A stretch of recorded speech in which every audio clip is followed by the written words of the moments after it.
guys, welcome to Keeping It Simple Crafts. I hope everyone is doing good.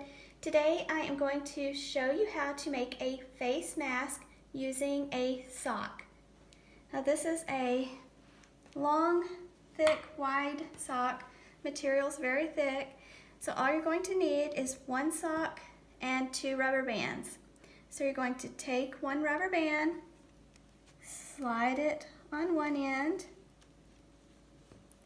same on the other. Slide your other rubber band down. Kind of make sure you have them spaced about the same. And then you're just going to take one end, fold it to the center, and you're going to take the other end and fold it to the center also.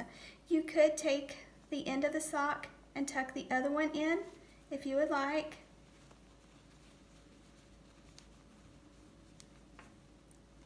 Okay, just like that. And then now you're going to grab a hold of your rubber bands and place the rubber bands around your ears.